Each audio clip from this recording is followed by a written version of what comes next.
Selamat petang rekan-rekan semua, rekan-rekan PMI Indonesia Chapter. Eh, Seperti biasa, pada petang hari ini kita sudah kedatangan pembicara Pak Harindra Wisnu Pradana. Halo Pak Harindra. Halo Mas Rio. Pada sesi Pranks ke-60 hari ini pada tanggal 22 September tahun 2022, Pak Harindra akan membagi pengalamannya dalam Empower Individual Building Block of an Effective Team. Ini sangat menarik tema yang akan dibawakan oleh Pak Harindra. Tentunya akan bisa memberikan insight buat kita dalam pekerjaan kita. Pak Harindra saat ini bekerja sebagai Digital Infrastructure Task Force Lead di BTPN. Saya akan bacakan profil singkat beliau. Pak Harindra adalah Digital Infrastructure Task Force Lead di BTPN dengan pengalaman lebih dari 10 tahun dalam mengelola proyek IT di berbagai industri, mulai dari industri education, telecommunication, dan financial. Beliau juga sangat berpengalaman dalam pengembangan aplikasi dan infrastruktur operation, dan beliau juga sangat passionate dalam mendevelop dan empowering people. Riwayat pendidikan Pak Harindra, beliau menyelesaikan pendidikan S1 tekniknya di jurusan Teknik Elektro di Universitas Diponegoro. Dan beliau juga sudah menyelesaikan master degree jurusan komputer sistem informasi sama di kampus Universitas Diponegoro tahun 2013. Beliau juga memiliki berbagai sertifikasi ya dari ITEL version 3 Foundation, Professional Scrum Master 2, Professional PSPO 1, PSK 1. Dari Scrum, beliau juga ada DevOps Leader dari DevOps Institute. Beliau juga mempunyai sertifikat Agile Coach dari International Consortium of Agile. Dan yang terakhir, beliau juga memiliki sertifikasi dari Kanban Management Profesional dari Kanban University.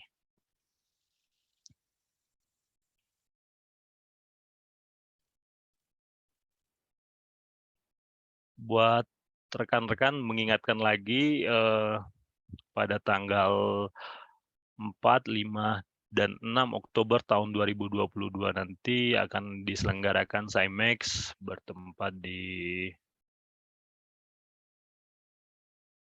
Bandung.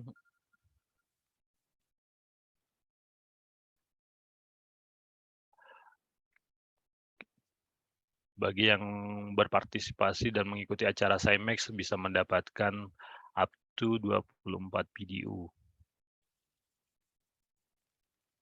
Ya, sebelum kita memulai sesi pada hari ini, saya akan membacakan beberapa rules. Yang pertama, semua partisipan akan kita mode mute dan videonya akan kita turn off. Nah, untuk yang kedua ini nanti pertanyaan bisa disubmit langsung ke Mentimentor. Nanti Pak Harindra akan men-share link Mentimentornya buat rekan-rekan yang mengajukan pertanyaan.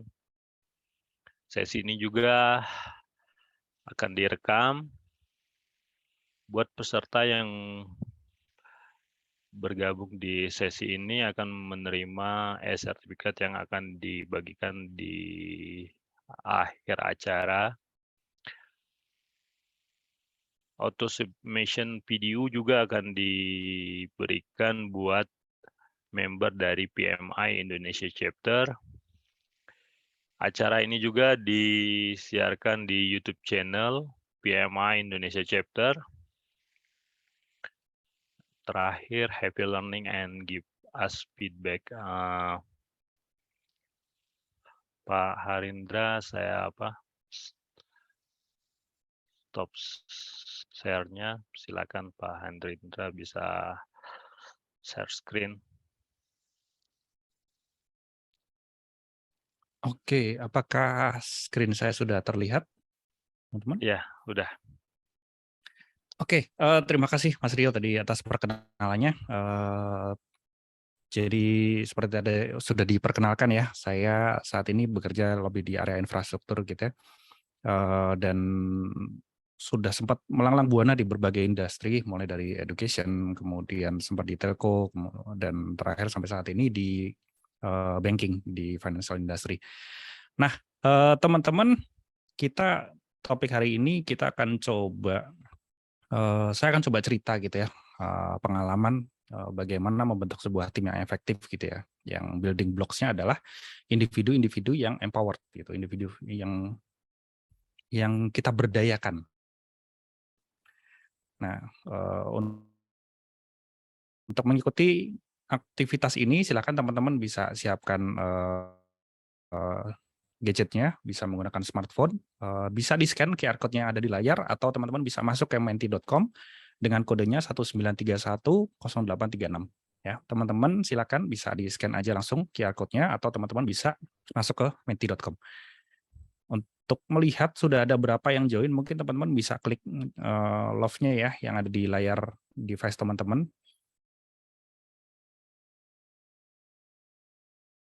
Oke, sudah ada 5 orang yang bergabung bersama kita di menti.com.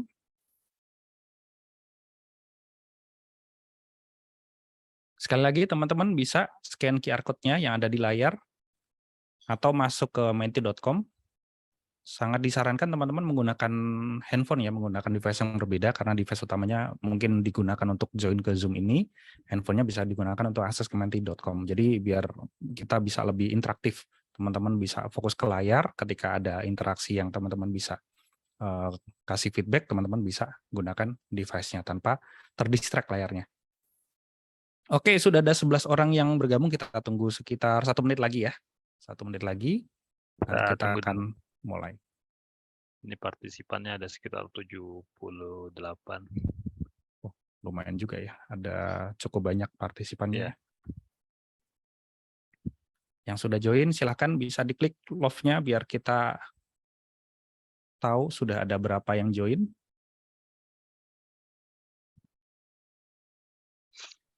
Teman-teman bisa cek juga di chat, ada link yang di-share menti.com, kodenya 19310836, atau seperti yang terlihat di layar teman-teman. Atau bisa scan QR code-nya dari handphonenya langsung.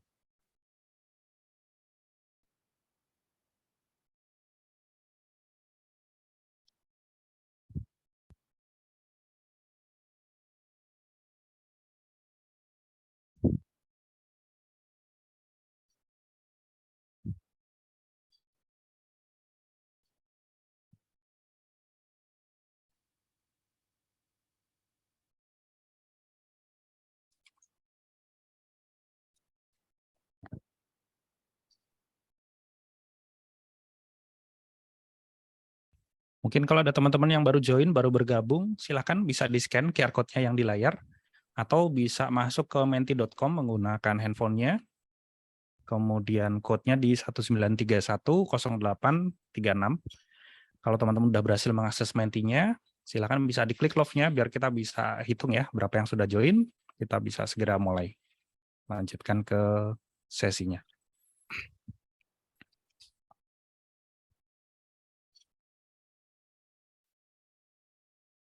Oke, sambil menunggu teman-teman pada join. Jadi kenapa sih saya menggunakan Menti?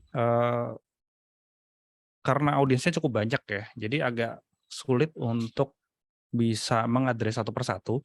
Sementara kalau hanya berupa paparan tuh seringkali ada yang kurang gitu ya rasanya. Jadi karena mungkin kan emang terbiasa berinteraksi, terbiasa diskusi gitu ya, dua arah gitu ya. Jadi Iya, saya coba menggunakan tools ini agar apa lebih yang saya interaktif ya. sampaikan bisa didapat dari teman-teman, dan sebaliknya teman-teman juga bisa ngasih feedback, betul, bisa lebih interaktif.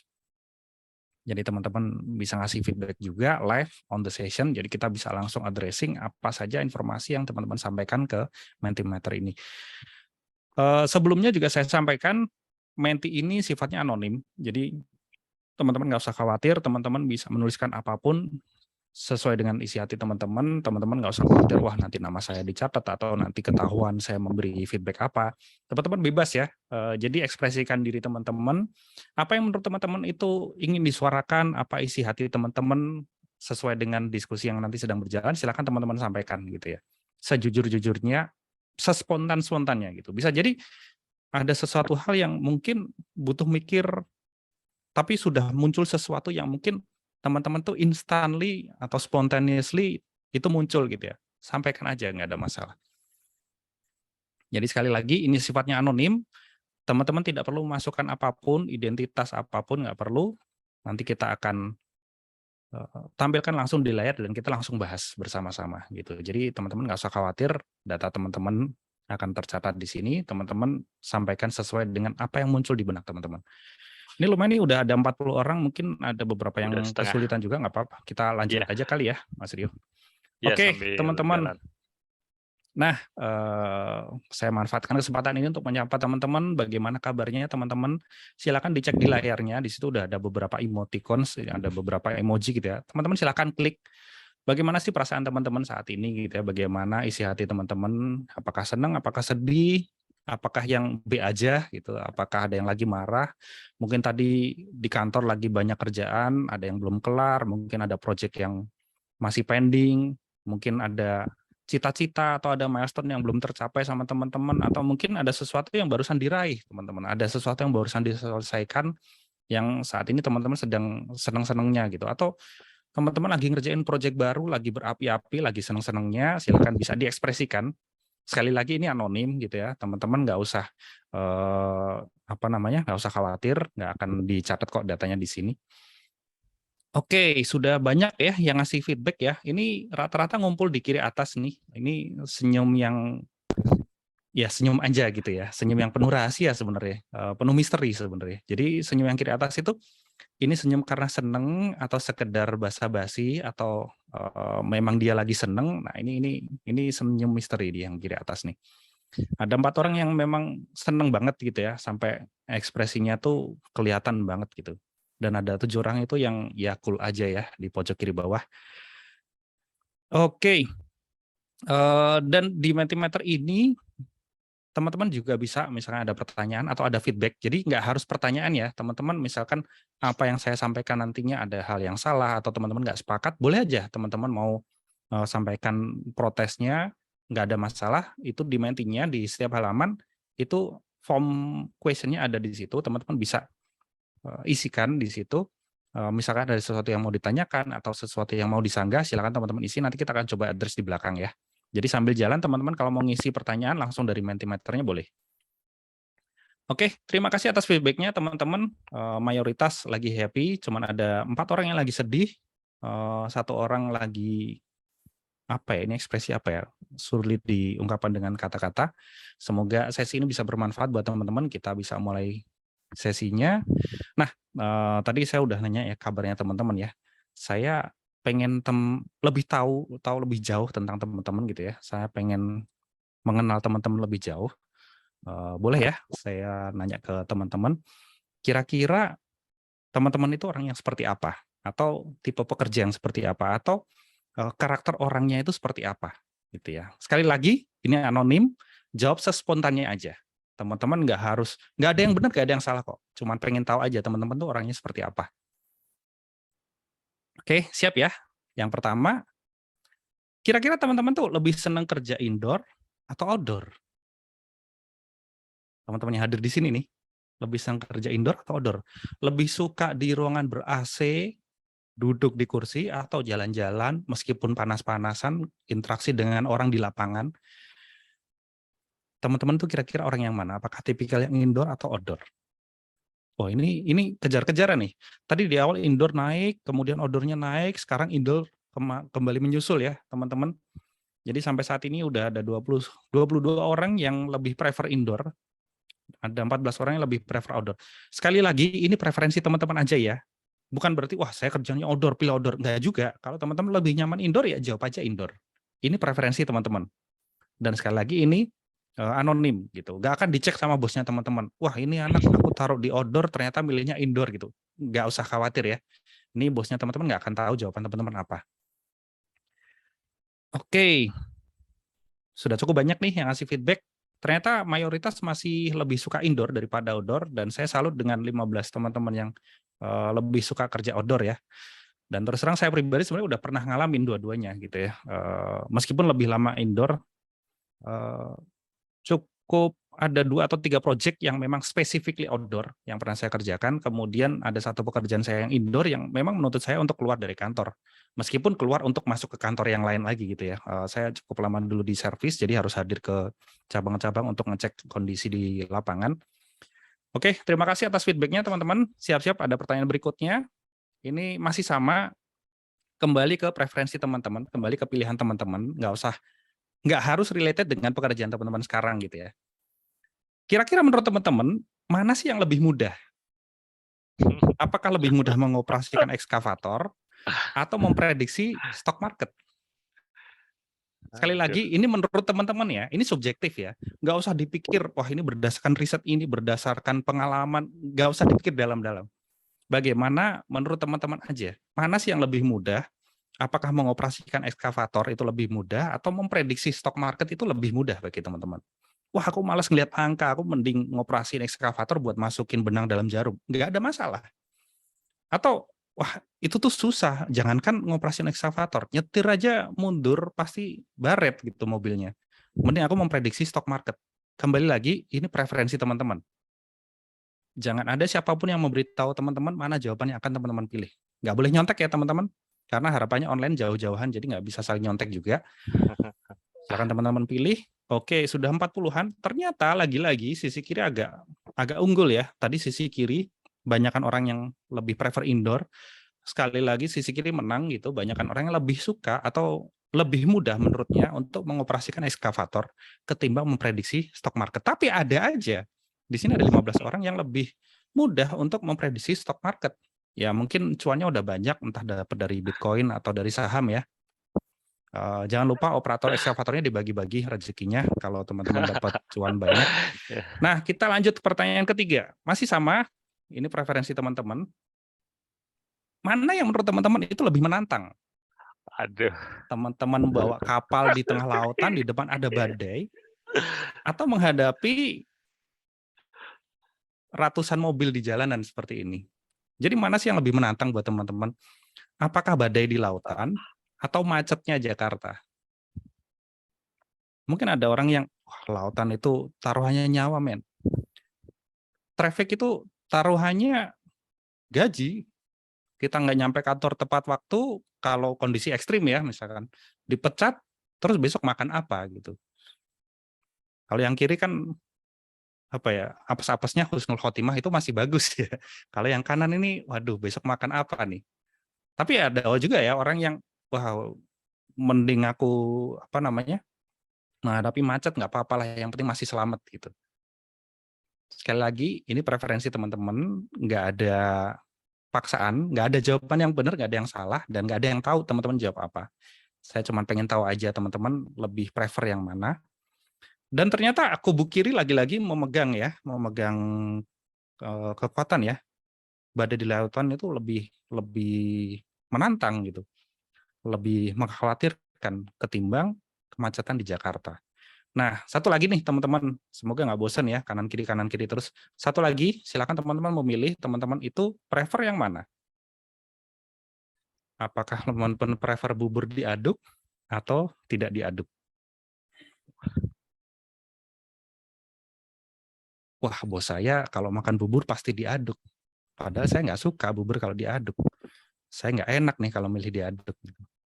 Tenang aja, di sini bos Anda tuh nggak tahu teman-teman ngisi apa, jadi sesuai dengan isi hati teman-teman aja, sespontannya aja. Dan sekali lagi mencengangkan ya, sisi kiri itu ternyata lumayan kuat ya. Dan ada 9 orang, sekarang naik lagi, ada 11 orang yang nggak suka kalau bubur ayamnya diaduk. Jadi sangat menghargai ya bagaimana tukang bubur itu menata buburnya di bawah, di atasnya ada ayam, ada kacang, ada berbagai bumbunya gitu. Wah, saya nggak mau diaduk gitu. Mungkin kalau ini kasusnya pada barista gitu ya, udah bikin bikin bunga bagus-bagus gitu ya. Lalu begitu dikasihin diaduk itu mungkin baristanya ngomel ya. Tapi untungnya tukang bubur tuh sabar. Dia udah nata sedemikian rupa, dihidangkan, kemudian ternyata diaduk gitu. Ya dia sabar gitu. Nggak ada kan tukang bubur yang ngomel, kenapa diaduk? Ini kan hasil karya seni gitu. Untungnya nggak ada. Nah, lagi-lagi kubu kiri menang, tapi tetap ada ya 12 orang yang lebih prefer yang tidak diaduk gitu. Nah, kenapa sih saya mau menanyakan hal ini ke teman-teman gitu ya? Kenapa saya mau menanyakan preferensi teman-teman? Jadi sampai di sini ketahuan ya, teman-teman di sini itu orangnya karakternya beda-beda. Bisa jadi ada yang tadi lebih prefer atau lebih mudah mengoperasikan ekskavator, tapi suka buburnya diaduk. Sama-sama suka mengoperasikan ekskavator, ada juga yang suka buburnya tidak diaduk. Ada yang suka indoor, tapi dia passion-nya itu mengoperasikan ekskavator. Ada yang suka outdoor sebenarnya, tapi dia lebih pintar, lebih jago memprediksi saham. Market. Iya, baru dari 4 variabel ini aja, kalau kita hitung itu ada 4 permutasi 2 variabel dari teman-teman di sini. 4 pangkat 2 ya, 4 pangkat 2 variabel.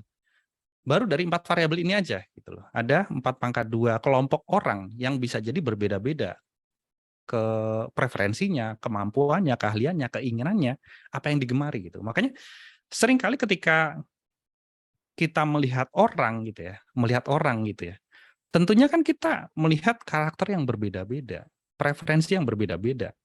Dan ini tuh satu quotes yang sangat menarik, menohok dan menarik gitu. Betapa ya kita nggak bisa mengukur orang itu dari variabel yang sama, karena tiap orang itu punya preferensi berbeda, tiap orang itu punya keahlian berbeda.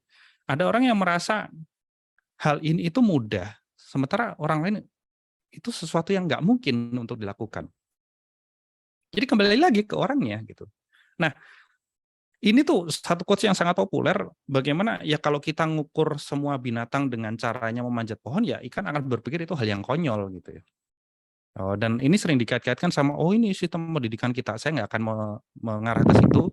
Yang jelas, saya ngajak teman-teman di sini untuk melihat timnya itu sebagai individu yang punya kelebihan masing-masing, punya preferensi masing-masing gitu. Dan by the way, quotes ini bukan oleh Albert Einstein ya, saya udah melakukan riset di sana-sini, Albert Einstein nggak pernah ngomong ini.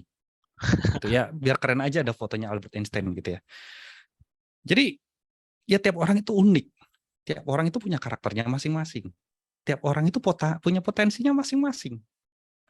Anda aja yang hadir di sini spesial gitu. Nah, saya mengajak teman-teman ketika nanti kembali ke institusi masing-masing, ke timnya masing-masing, ya teman-teman lihat timnya teman-teman itu sebagai individu yang unik, sebagai individu yang mungkin punya kelebihan masing-masing, sebagai individu yang punya preferensi masing-masing. Nah, ada satu kontroversi di dunia profesional gitu ya. Ada yang pro, ada yang kontra melihat people itu sebagai resources. Ini sudah pembicaraannya udah panjang sekali dan banyak yang dengan jelas-jelas menunjukkan dengan cara mengubah nama institusinya dari tadinya human resource itu ya, mengubah jadi human yang lain selain resource itu. Ada juga yang sudah ganti nama tapi perlakuannya sama aja gitu, nggak ada yang berubah. Ada juga yang namanya nggak berubah, tapi perlakuannya berbeda. Dia lebih memanusiakan manusia. Nah, saya ngajak teman-teman ke arah situ. Regardless apapun nama institusinya atau organisasinya, saya ngajak teman-teman itu ya dilihat manusianya itu sebagai manusia. Jangan dianggap itu kayak ibarat kata kayak hewan ternak gitu ya.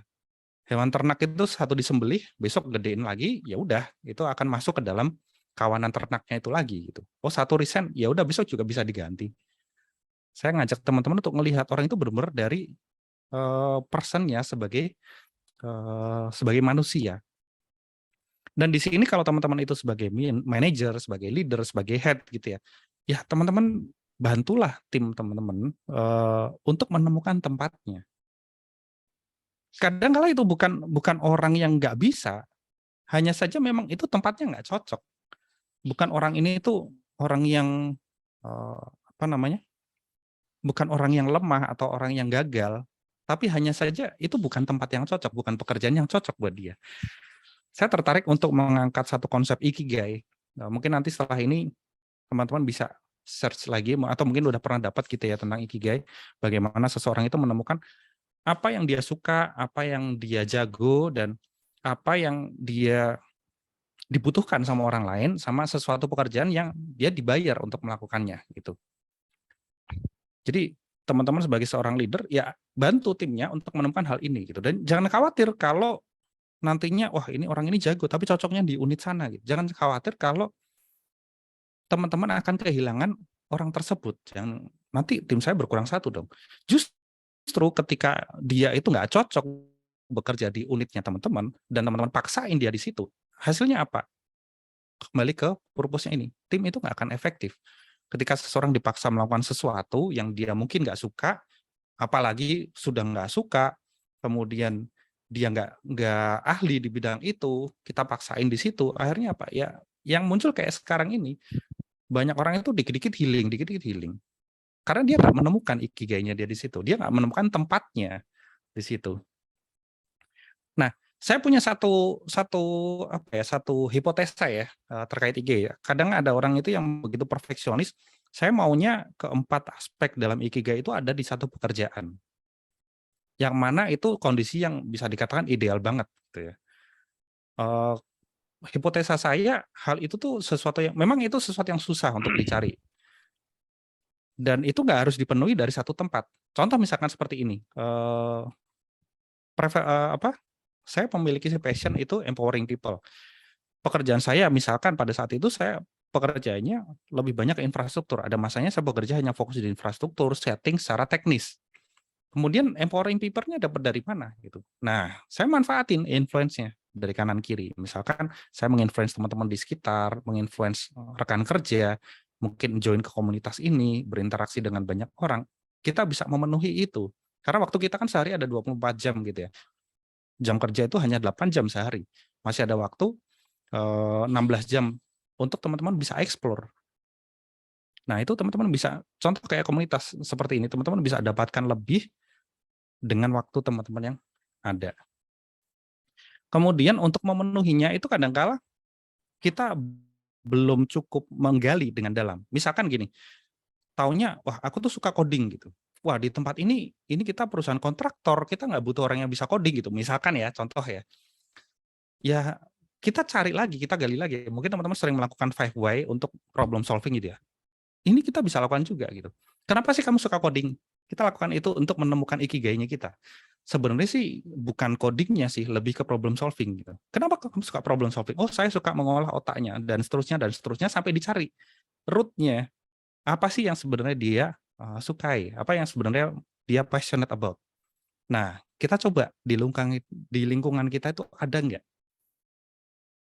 Jadi kita manfaatin apa yang dia sukai dan dia miliki kemampuannya dia, instead of kita mengukur dengan cara yang sama semua orang. Karena nanti yang ketemu hanya flow aja, karena kita berharap, wah standarnya segini gitu. Sementara ukuran itu tiap orang kan beda-beda. Masing-masing punya potensi sendiri-sendiri. Nah, let's say kita sudah punya individu-individu yang sudah ketemu nih, udah pada tempatnya masing-masing gitu ya. Kita kumpulin mereka jadi satu tim gitu. Menurut teman-teman, ketika individu-individu yang sudah ketahuan keahliannya ini ngumpul di satu tim gitu ya, kira-kira kenapa mereka nggak bisa jadi tim yang efektif? Misalnya kita punya satu tim, udah jago-jago, udah pinter-pinter, mereka semua certified di bidang tersebut. Apa yang menghalangi atau menahan atau menghambat tim itu untuk jadi tim yang efektif? Silakan teman-teman masuk ke mentinya lagi, teman-teman bisa inputkan pendapat teman-teman, kira-kira apa yang menghambat tim itu untuk menjadi efektif? Ego, listening skill, semuanya hanya ngelihat ke diri sendiri, Aku nggak peduli apa kata orang, aku nggak mau dengar apa kata orang. Itu sebuah masukan yang bagus. Selfish, want to show off. Udah saking jagonya ya, udah saking pinternya, udah saking ahlinya, dia nggak mau kalah sama teman-temannya. Apatis, bad leader. Wah, timnya bagus-bagus nih, tapi leadernya jelek. Jam terbang, atau mungkin mereka baru kenal ya. Jadi sebenarnya masing-masing orang itu ahli di bidangnya, tapi baru ketemu gitu, masih malu-malu gitu. Oh iya, selamat pagi, maaf Pak, saya mau nanya dan seterusnya. 1 jam kemudian baru ditanyain apa yang mau ditanyain gitu. Jadi nggak efektif gitu, terlalu bertele-tele. Kemudian lack of collaboration, nggak ada kolaborasi. Ada 10 orang dalam satu tim, dikasih 10 pekerjaan, ya udah satu-satu, selesai, nggak ada obrolan apa-apa, selesai, sore dikumpulin lagi ke bosnya, pulang. Lack of communication, aku tuh sebenarnya ada masalah, aku yakin si A itu tahu solusi untuk masalahku, tapi ntar kalau aku nanya, ntar dibagi-bagi lagi. Enggak, aku diem aja, aku selesaiin sebisanya. Lack of communication itu bisa sangat bisa untuk jadi masalah. Dan masih banyak semuanya. Saya nggak akan bahas semuanya ya, masih banyak yang lainnya. Saya nggak akan ngejudge, tapi biasanya gitu. Apa yang tertulis di Menti itu karena anonim gitu ya, itu sesuatu yang memang ada di kantornya masing-masing gitu. Bahkan kadangkala itu apa yang tertulis di situ itu karena dirinya sendiri seperti itu. Saya nggak akan ngejudge ya, cuman biasanya di sesi-sesi yang lain itu kadangkala begitu. Entah dia curcol di kantornya ada yang seperti itu, atau dia sendiri sebenarnya orangnya seperti itu. Gitu. Oke, kita akan explore, cuman karena di sini saya udah siapin beberapa materi, jadi mungkin akan fokus ke apa yang sudah saya siapkan dulu ya, teman-teman. Saya selalu senang itu menyampaikan sesuatu yang memang ada sumbernya gitu, ada source-nya gitu ya. Nah, kalau ini benar ya, quotes dari dia, Douglas McGregor, dia itu salah seorang, dia udah lama banget lah kerja di korporasi, dia sudah melihat tim yang berbagai macam bentuknya, berbagai macam tipenya, sampai dia itu menulis buku Human Sides of Enterprise. Jadi aspek manusia di dalam sebuah organisasi, di dalam sebuah perusahaan. Nah, ini juga sebenarnya curhatnya dia gitu ya. Dia sering melihat di sebuah organisasi itu bukan tim sebenarnya yang terbentuk di dalamnya, bukan tim. Melainkan cuman relasi antara karyawan sama bosnya, udah itu aja. Jadi di kantor, aku tuh nggak interaksi sama siapapun, yang penting aku nyenengin bosku, selesai. Itu orang ini yang sudah bertahun-tahun pengalamannya di enterprise gitu ya, dia melihat hal itu. Pola-pola seperti ini tuh dia sering melihat. Nah, pola ini saya coba gambarkan ya, mungkin teman-teman familiar ya dengan gambar seperti ini ya. Mungkin nggak persis seperti ini di banyak organisasi itu kadang bahkan sampai ditempel di dinding gitu ya. Struktur organisasi. Posisiku di mana, mungkin kalau ada keterangannya you're here gitu ya, kayak di peta-peta di mall-mall gitu, you're here gitu. Kamu punya supervisornya ada manajernya ada headnya, sampai big boss itu paling atas gitu ya. Teman-teman bayangin dulu, karena kita akan konteksnya akan ke sini di beberapa slide berikutnya. Cuman ini strukturnya instead of ke atas, saya buat senternya itu ada di big boss-nya. Jadi mungkin CEO-nya ada di tengah. Jadi teman-teman bayangin ada seorang CEO di situ, kemudian dia punya bawahan 3 orang, masing-masing punya bawahan lagi, ada yang punya bawahan lagi dan seterusnya. Struktur ini bisa macam-macam ya, karena kan tiap organisasi kan ukurannya kan beda-beda. Teman-teman bayangin aja situasi seperti ini. Nah, sekarang bayangkan teman-teman itu jadi seseorang yang di posisi di paling kanan, yang pakai topi proyek itu paling kanan gitu ya. Kemudian pekerjaan teman-teman itu membutuhkan bantuan dari orang yang paling bawah sebelah kiri. Ya, teman-teman di gambar ini posisi di paling kanan membutuhkan bantuan dari orang yang paling bawah sebelah kiri. Apa yang terjadi? Wah, itu unit sana, divisi sana gitu. Bahkan mungkin beda direktorat.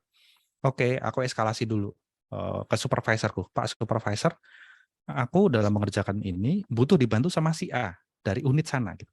Oh, oke, nggak apa-apa. Nanti saya sampaikan. Wah, supervisornya responsif. Supervisornya ngomong, tapi saya omongin dulu ya ke manajernya ya. Saya eskalasi ke manajernya.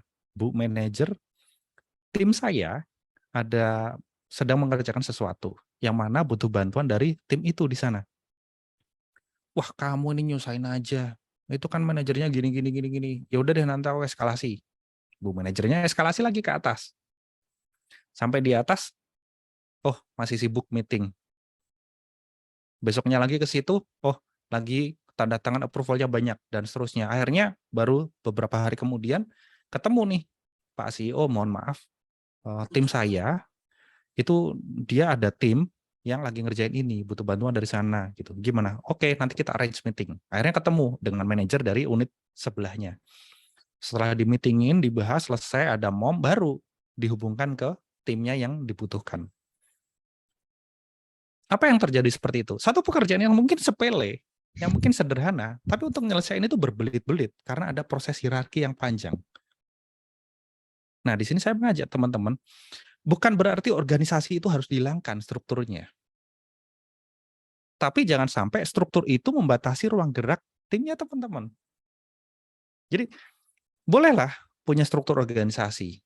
Kita report ke siapa, dia report ke siapa. Tapi jangan sampai itu membatasi, aku cuma bisa komunikasi ke situ aja. Yang seperti apa yang sering dihadapi oleh Douglas tadi. Jadi teman-teman bebaskan timnya untuk bisa komunikasi dengan siapapun, untuk bisa kolaborasi dengan siapapun. Teman-teman coba hilangkan pagar, hilangkan batas antara tim satu dengan tim lain, hilangkan silo antara tim satu dengan tim lain, sehingga mereka bisa kolaborasi directly, sehingga mereka bisa komunikasi lah, minimal komunikasi dulu. Oh, aku butuh bantuan itu, oke, nanti kita akan bantu. Kemudian kolaborasi itu terjadi. Nggak harus semua tim itu langsung bisa begitu. Kita bisa mulai dari action-action yang kecil. Misalkan kita cobain aja ketika ada tim kita yang eskalasi, Pak, saya butuh ini, saya butuh itu. Ya udah, langsung aja, yuk ketemu. Langsung ditujukan kepada orang yang dituju, nggak usah lewat jalur hierarki. Ketika itu berhasil, kita coba kembangkan hal ini ke unit-unit yang lain. Kolaborasinya itu kita promosikan terus. Nah, ada satu situasi yang seringkali itu kita ngerasa itu hal yang umum terjadi. Padahal itu sesuatu yang bisa sangat menghambat gitu ya. Ini satu contoh aja, misalkan kadang-kala kita menghadapi klien gitu ya. Biasanya yang berangkat kan ada 2 orang nih, satu salesnya, satu sales supportnya. Salesnya itu dia jago jualan, tapi nggak tahu teknis. Sales supportnya dia jago teknis, tapi nggak bisa jualan. Ketika ketemu di awal, wah kita kan fokusnya kan dapetin atau closing tendernya atau projectnya kan. Kita ngobrol, aku butuh begini-begini, customer-nya ngomong gitu, kliennya ngomong gitu. Aku butuh ini itu. Si sales support-nya itu pasti, oh bisa ini, kita bisa melakukan ini dengan cara ini, begini-begini. Karena memang dia punya knowledge secara teknis. Dia ngerasa itu sesuatu yang mudah untuk dilakukan. Oke, dapat nih project-nya. Giliran pelaksanaan, sales support-nya lagi support untuk jualan di tempat lain. Nah ini kadang kan mindset yang atau paradigma yang justru menghambat. Jadi kalau bisa orang yang tahu dari awal ekspektasinya, ya itu diajak dalam prosesnya. Makanya di sini saya mention, kita promote kolaborasi sepanjang proyek. Siapa yang awal dapat requirement-nya atau dapat preferensi dari customer-nya, ya itu diajak kolaborasi. Dan yang sering kali terjadi itu kadang-kala sales itu jadi proxy. Sekali lagi dia nggak tahu teknis, dia selalu berusaha nyenengin customer-nya. Akhirnya apa? Ketika dihadapi sama customer, customer butuh perubahan ini. Wah, itu susah nih, tapi saya bilangin ke tim dulu di belakang. Sampai di belakang, bisa ngerjain ini nggak? Ya sebenarnya bisa. Akhirnya apa? Tektokannya itu harus lewat si proxy-nya. Coba kalau ceritanya tim yang ngerjain sama customer-nya itu dari awal diketemuin aja. Kita kolaborasi aja. Kadangkala dari tim yang ngedevelop itu sebenarnya udah ada kepikiran. Ini tuh kayaknya nggak masuk akal kalau kita ngerjain dengan cara ini. Harusnya diubah gitu. Kadangkala customer-nya belum tahu, belum sadar. Nah, kalau sehari-hari kita biasakan kolaborasi, itu kan perubahan ini bukan jadi sesuatu yang menghalangi kita untuk berproses. Kadang kan mindset kita kan, wah awal requirement begini, berubah lagi. Mindsetnya kan kadang begitu. Beda kalau kita duduk bareng, kita menemukan keinginan untuk berubahnya itu bareng-bareng. Karena dari awal customer sama tim yang bikin, yang ngerjain, itu ngobrol gitu. Sepanjang progresnya ngobrol, oh kita mau bikin ini, oke. Kira-kira kalau diginiin gimana ya? Oh ada ide ini, ada pemikiran ini, wah ada kendala ini. Kalau sama-sama tahu, saling-saling tahu kan enak. Ke depan itu kita berprosesnya bisa lebih enak. Nah, kita kembali ke konsep yang tadi ya. Sekarang situasi yang berbeda dengan struktur yang sama. Apa yang terjadi kalau setiap keputusan itu harus dilakukan atau harus di-approve dari orang yang di tengah tadi?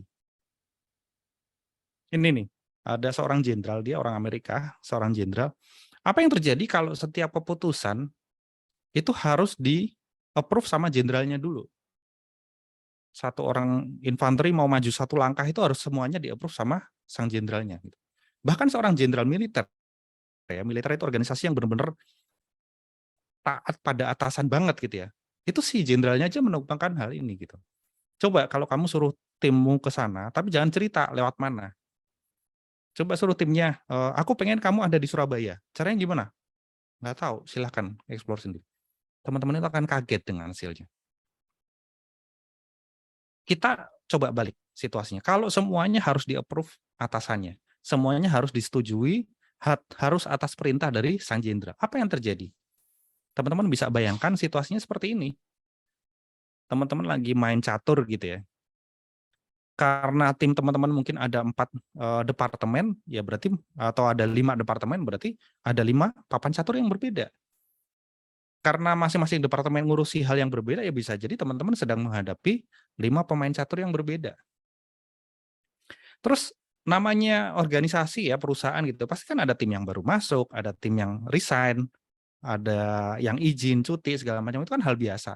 Ya udah, bayangin aja papan caturnya itu ada pion yang tiba-tiba masuk ke papan, atau ada pion yang tiba-tiba hilang dari papan.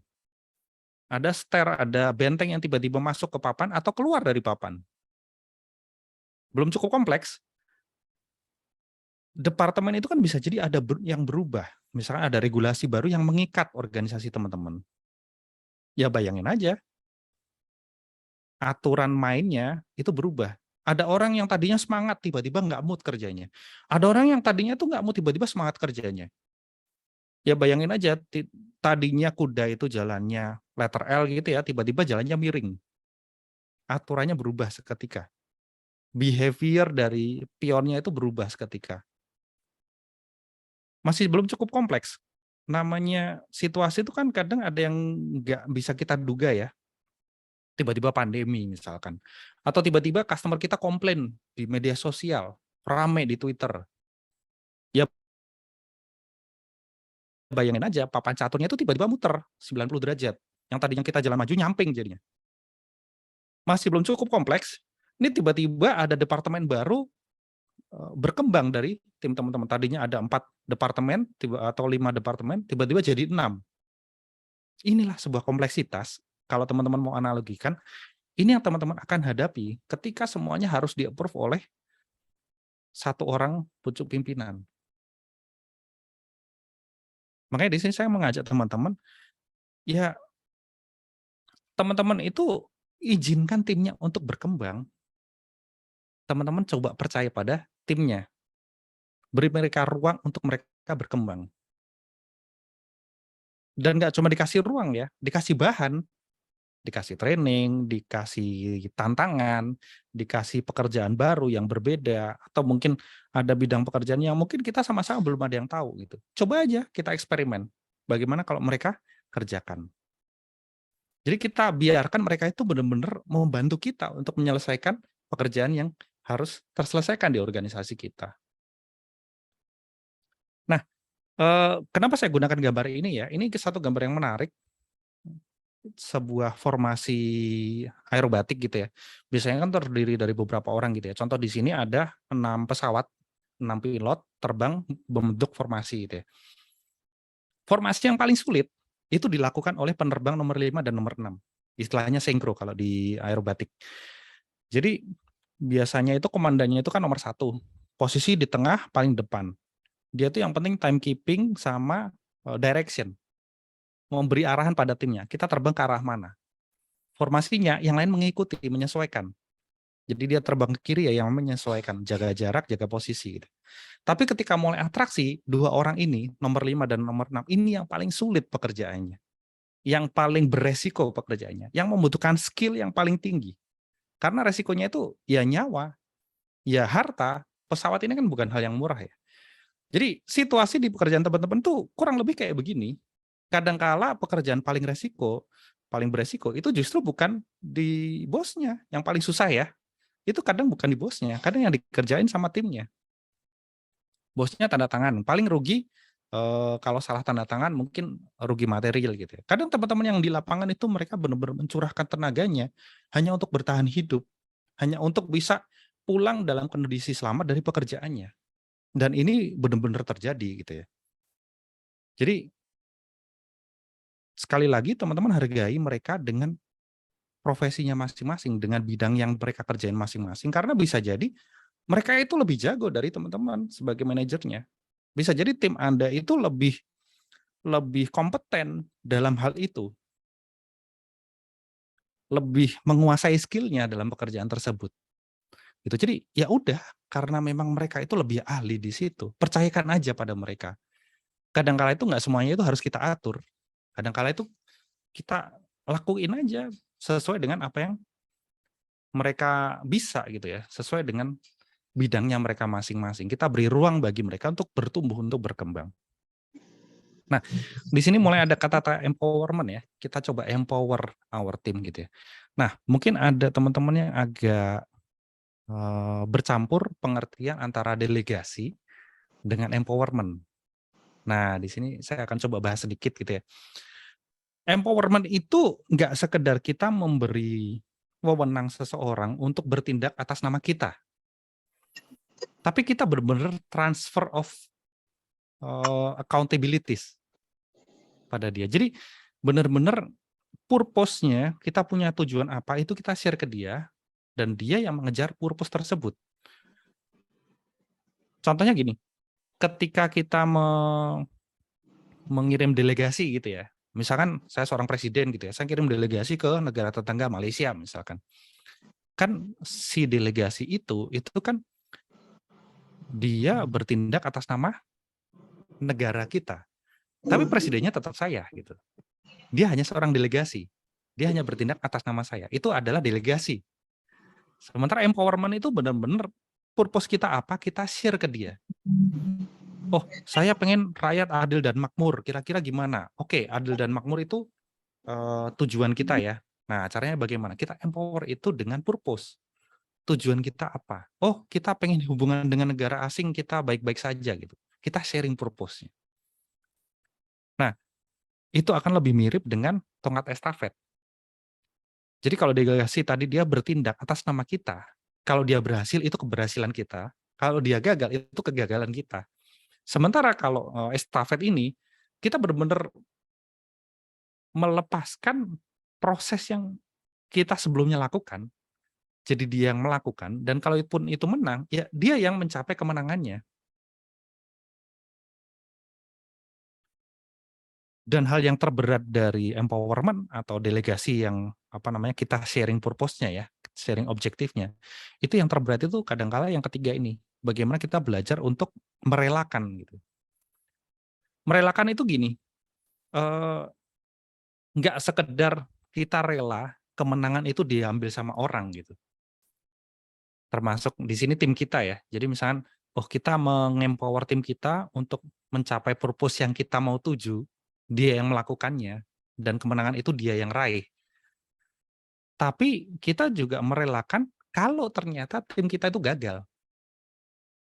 Kadang-kala tuh manajer itu, wah tahu gini aku kerjain sendiri gitu. Nah, itu cobaan yang paling berat dari seorang manajer ketika mencoba belajar untuk merelakan timnya untuk tumbuh. Wah ini kalau kemarin aku pegang sendiri, aku kerjain sendiri, pasti berhasil, nggak akan gagal. Nah, empowerment itu sampai di situ. Sampai kita benar-benar mempercayakan pada yang bersangkutan, hasilnya seperti apa. Tentunya nggak sekedar, kamu kerjain ini ya, selesai. Gitu. Ya enggak, kita beri ruang untuk tumbuh, kita beri dukungan juga untuk yang bersangkutan tumbuh. Gitu. Jangan sampai justru dia merasa itu kayak, wah ini kasih kerjaan mulu. Gitu. Empowerment itu nggak sekedar ngasih kerjaan, tapi kita ngasih purpose, apa yang pengen kita capai, kita membutuhkan dia untuk membantu kita mencapai tujuan itu, dan kalaupun berhasil, itu adalah keberhasilan dia.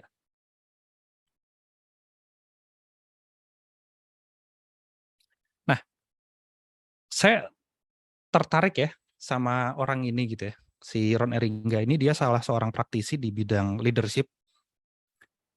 Di salah satu blog post-nya itu dia menyebutkan seperti ini. Jadi waktu itu saat ini sudah berubah, nggak kayak zaman dulu lagi gitu ya. Jadi pekerjaan itu lebih tepat dimiliki sama orang yang ngerjain. Jadi bukan seorang manajer dia punya sekian pekerjaan didelegasikan ke satu-satu gitu ya. Ownership-nya itu kita leverage ke timnya sekaligus. Jadi nggak lagi semuanya itu ownership ada di manajernya yang dibagikan cuman responsibility-nya, tapi benar-benar ownership-nya itu kita share. Pendekatannya itu kadang-kala begini, kita punya 10 item pekerjaan gitu ya, 10 purpose yang kita harus kejar, 10 achievement yang kita pengen raih gitu. Ya udah dibagi aja tujuannya. Aku punya 10 nih, siapa yang pengen bantu aku untuk mencapai hal ini? Siapa yang pengen ikut mencapai hal ini gitu. Biarkan mereka punya ownership. Kalau mereka, oh aku yang ini, aku suka nih ngerjain yang ini gitu. Ya udah kita kasih. Jadi ownership-nya itu benar-benar kita leverage itu. Nggak sekedar teman-teman aku punya 10 pekerjaan, kamu ngerjain 1, 2, 3, kamu 4, 5 dan seterusnya. Approach-nya kita coba balik. Aku pengen menyelesaikan ini. Kenapa? Dengan aku menyelesaikan pekerjaan ini, aku bisa mencapai apa? Kita sharing purpose-nya. Dan biarkan mereka yang owning the purpose. Jadi mereka ketika menerima sebuah pekerjaan itu benar-benar mereka tahu purpose-nya apa dan memang mereka punya keinginan untuk mengerjakan hal tersebut. Gitu. Nah, mungkin bukan langkah-langkah ya. Di sini lebih ke tips aja ya. Ini dari beberapa yang aku udah lakukan gitu ya. Bagaimana kita mengempower orang-orang di organisasi kita.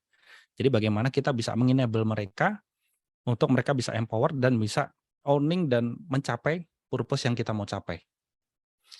Yang pertama nggak usah muluk-muluk. Kita sudah punya organisasi, udah punya struktur. Mulai aja dari situ dulu. Jadi kita udah punya organisasi, udah punya struktur, manajernya siapa, timnya siapa aja yang di bawah supervisi yang bersangkutan, kita mulai dari situ dulu. Kita ajak timnya ngumpul bareng-bareng, kita diskusiin bareng-bareng, kita brainstorming bareng-bareng. Sebisa mungkin posisikan diri kita itu ya selevel sama mereka gitu. Ini yang kadang susah ya. Seorang manajer quote unquote menurunkan derajatnya agar bisa duduk sama tinggi sama rendah bersama timnya. Ini yang kadang agak susah, masih ada ego di situ. Kita coba turunkan ego kita dulu, kita ngobrol sama mereka. Nah, kita identifikasi nih bareng-bareng. Selama ini akuntabilitasnya itu ada apa aja di tim kita.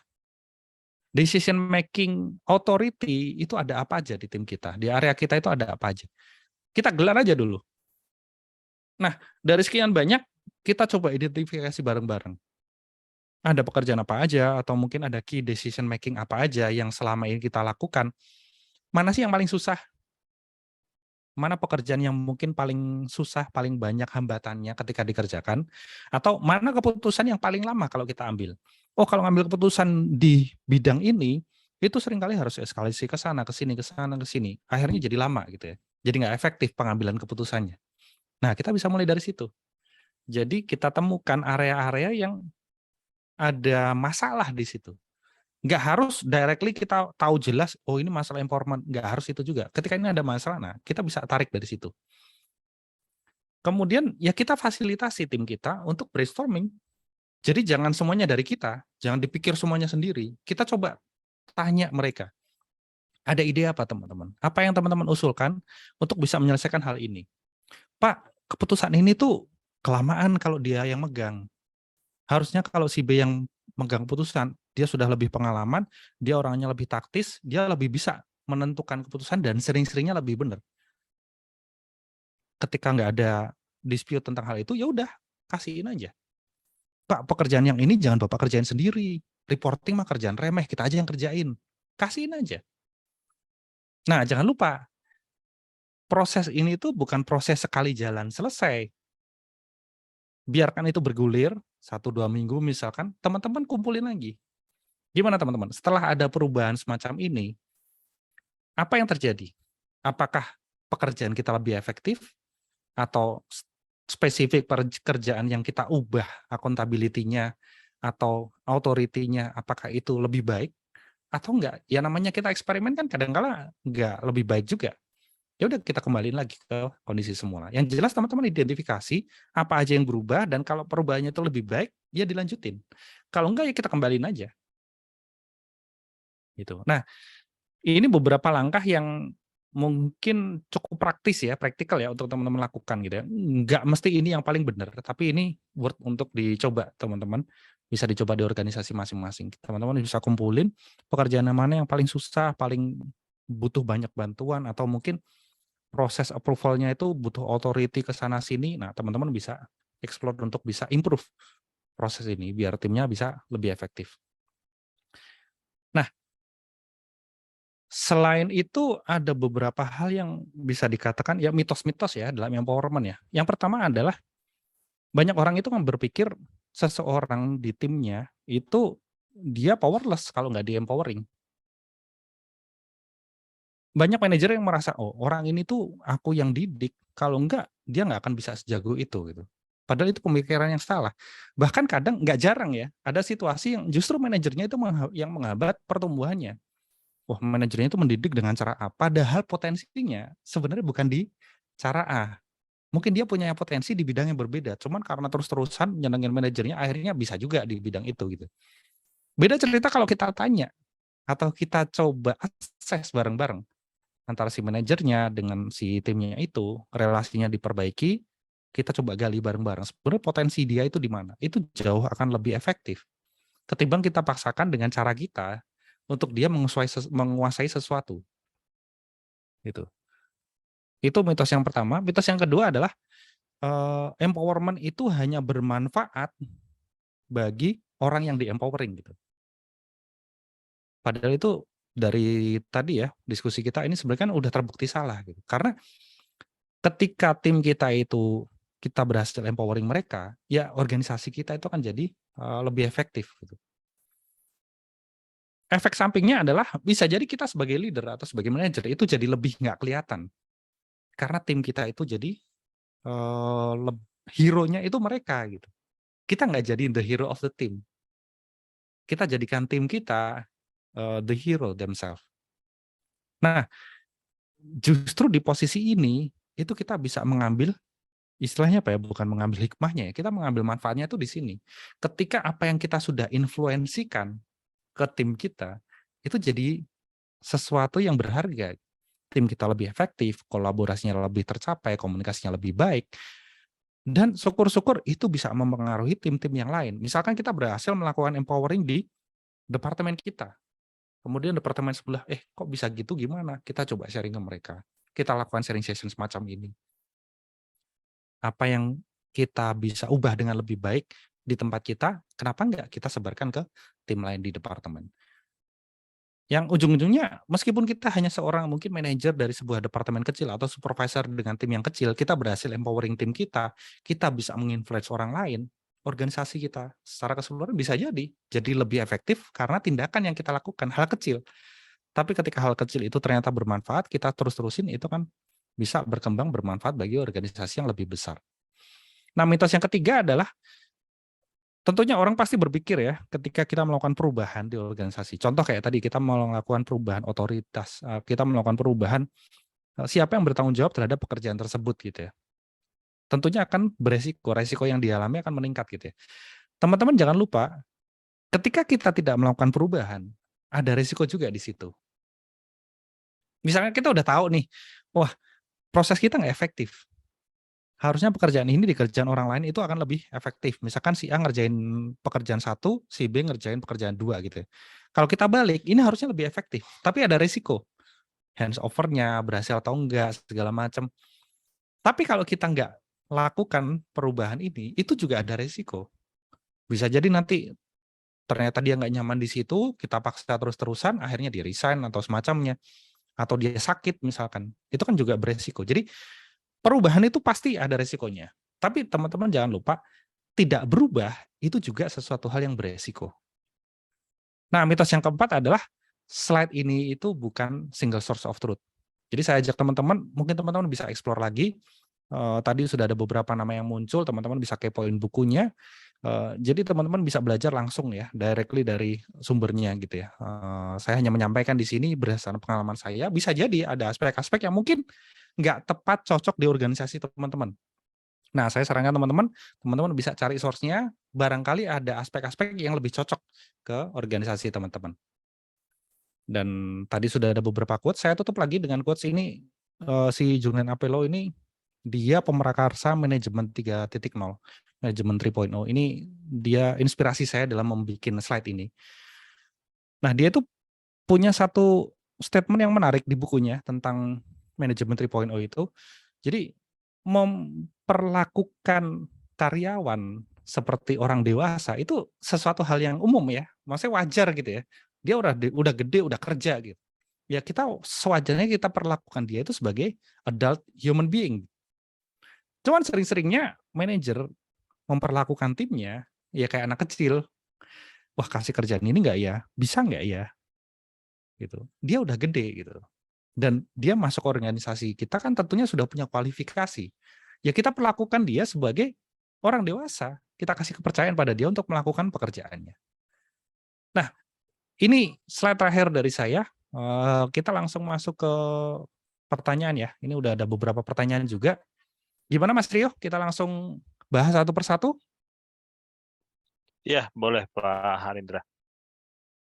Oke, ini secara otomatis sudah diurutkan berdasarkan vote ya. Jadi selain teman-teman bisa nanya, teman-teman juga bisa voting juga. Nah, ini saya langsung bahas satu persatu dari vote yang tertinggi ya.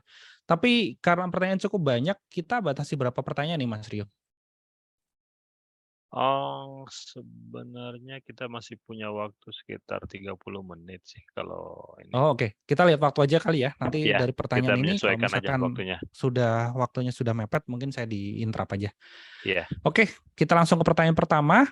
Bagaimana memberikan motivasi kepada seseorang yang tidak percaya diri? Bagaimana melakukan pendekatan dengan seseorang yang menutup diri? Nah, ini menarik.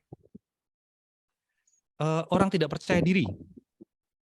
Orang tidak percaya diri itu pasti ada alasannya. Pasti ada kenapanya. Orang menutup diri itu pasti ada alasannya.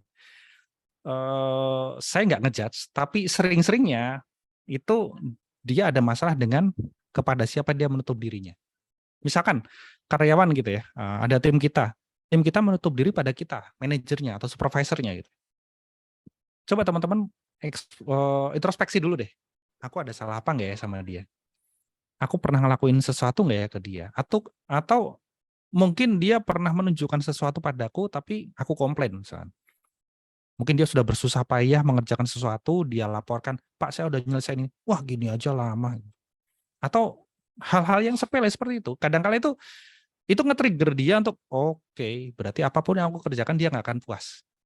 Ketika karyawan kita sudah bermindset semacam itu, ya kita mau membuka apapun agak susah. Satu strategi saya yang sering saya lakukan untuk orang yang terutama yang menutup diri ya, pertama kita coba buka diri kita dulu ke dia. Orang nggak akan percaya pada kita kalau dia ngerasa kita nggak percaya sama dia.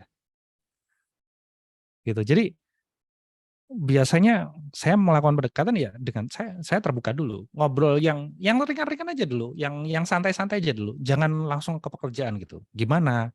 Contoh kayak di awal sesi tadi, gimana perasaan teman-teman? Habis ada kejadian apa? Sesuatu yang dia bisa dengan mudahnya ceritakan. Dia nggak perlu ngerasa khawatir gitu loh. Dengan aku cerita ini aku akan ngerasa gimana-mana gitu. Nah, kita bisa mulai dari situ.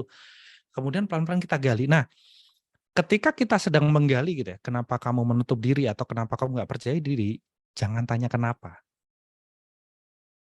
Ketika kita nanya kenapa, secara psikologis itu yang bersangkutan akan ngerasa, wah aku ternyata orang yang salah, atau orang yang kurang, atau orang yang memiliki aspek negatif.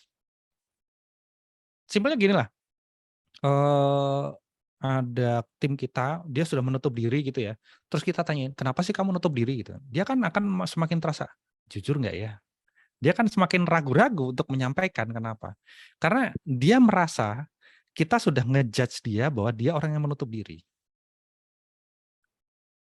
Kita coba ubah pertanyaannya, pendekatannya. Misalkan, cerita dong, habis ada apa? Tuh, directly aja. Jadi nggak usah bahas flow-nya dia, nggak usah bahas kekurangannya dia. Tapi directly kita langsung nanya apa yang kita pengen dapetin jawabannya. Misalkan kita pengen tahu dia sebenarnya suka nggak atau nyaman nggak dia mengerjakan pekerjaan itu. Ya udah tanya itu aja. Nggak usah, kenapa sih kamu kok diem? Langsung aja. Kira-kira pekerjaan ini kamu nyaman nggak? Atau kalau dia masih kurang nyaman menjawab itu, dibalik aja. Kerjaan ini aku bisa bantu apa? Teman-teman langsung offering help, teman-teman langsung posisikan teman-teman itu berada di posisi dia, berada di sisinya dia, gitu. Jadi yang pertama tadi teman-teman buka diri, yang kedua jangan menanyakan kenapa dia punya flow seperti itu, flow kelemahan ya, bukan flow itu ya. Kemudian tanya directly. Jadi apa yang jawaban yang teman-teman pengen dapetin langsung aja. Kira-kira dengan pekerjaan ini nyaman nggak? Informasi apa yang teman-teman pengen tanyakan itu langsung ke situ aja, nggak usah bahas flow-nya dia. Itu ya kurang lebih semoga menjawab pertanyaan pertama. Kita lanjut ke pertanyaan berikutnya. Nah, terkadang malas mengerjakan sesuatu hal diperintahkan oleh atasan karena purpose-nya tidak tersampaikan kita apa ini salah. Ini bener banget. Ini bener banget gitu. Dan saya sempat diskusi bukan, saya sempat mendengarkan atau memerhatikan gitu, ada beberapa orang yang diskusi tentang, terutama anak-anak muda gitu. Anak-anak muda itu bukan mereka nggak bisa, nggak jago, atau nggak pinter, atau nggak itu, kadang itu masalahnya di sini justru. Ketika kita mengerjakan sesuatu tapi nggak tahu purpose-nya, itu kan sangat susah banget. Ketika kita nggak tahu purpose-nya, dan itu hal yang wajar. Makanya, saya selalu di slide tadi juga sempat dibahas ya. Jadi nggak sekedar kita kasih kerjaan, tunjukin purpose-nya. Saya tuh inget cerita ada salah seorang cleaning service ya teman-teman, di NASA. NASA. Mungkin teman-teman ada yang udah pernah dengar ceritanya. Yes, Jadi si di cleaning NASA. service itu ditanya gitu ya, Anda kerja apa gitu? Oh, saya membantu orang-orang yang menerbangkan roket ke bulan. Jadi dia nggak menjawab dengan cleaning service, dia menjawab purpose-nya dia. Dia punya purpose bahwa dia tuh di situ kerja dengan semangat, seneng gitu, riang gitu. Dia semangat. Kenapa? Karena dia punya misi. Misi dia adalah bagaimana orang-orang yang menerbangkan roket ke bulan ini bisa bekerja dengan nyaman. Dia paham betul apa purpose dari pekerjaan dia. Ini seorang cleaning service. Nah, jangan sampai timnya teman-teman, ini saya ngobrol ke teman-teman sebagai manajer, sebagai supervisor ya. Jangan sampai timnya teman-teman itu lebih cupu dari seorang cleaning service-nya, ya cleaning service NASA sih ya. Jadi bagikan purpose-nya, tunjukin apa yang pengen kita capai gitu. Terus jangan lupa kalau berhasil, sekecil apapun kemenangannya itu silakan teman-teman celebrate. Teman-teman selebrasikan. Jadi ketika misalnya di kantor gitu ya, nggak usah sampai yang muluk-muluk, wah menang tender sekian miliar, nggak usah gitu juga. Misalkan ada sebuah dokumen, yang dokumen itu misalkan laporan bulanan gitu ya. Tiap bulan tuh pasti ada aja selisih gitu. Tiba-tiba ada satu bulan yang laporannya itu tepat sama, klop. Teman-teman selebrasikan aja. Wah teman-teman, hari ini sepanjang sejarah untuk pertama kalinya laporan kita nggak ada selisihnya. Silakan teman-teman selebrasikan. Kadang-kala itu cuma dimention aja. Jadi, wah aku ngerjain sesuatu dengan susah payah, dimention sama bosku, pekerjaanku tuh bagus gitu. Itu yang bersangkutan udah seneng. Dia punya purpose lebih untuk menyelesaikan, untuk mengerjakannya. Karena apa? Dia merasa dihargain. Kadang-kala purpose-nya masih belum jelas atau jauh gitu ya, tapi dia merasa dihargain. Dia punya self purpose dari dalam dirinya sendiri.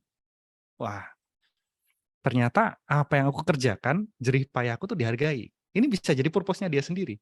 Meskipun nggak directly purpose dari pekerjaan dia ya, tapi dia punya life purpose untuk bisa memenuhi euforia yang semacam ini di hari-hari berikutnya.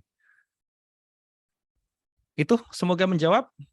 Kita lanjut ke pertanyaan berikutnya. Nah, jika ada kondisi lingkungan di mana bawahan tidak bisa berubah Pernahkah berpikir bahwa yang bermasalah justru atasannya atau bosnya, yang perlu diperbaiki bukan anak buahnya? Ini sangat bisa ya, sangat bisa ya. Gini, kadang kala pekerjaannya udah cocok ya, bosnya bagus, anak buahnya, timnya itu juga bagus gitu. Tapi ketika 2 orang ini nggak bisa ketemu, ya susah juga gitu relasinya. Ini sesuatu yang tricky ya. Yang jelas gini, saya ngajak teman-teman jangan, jangan ngejudge orangnya, jangan ngejudge person-nya, tapi teman-teman ngejudge behavior-nya.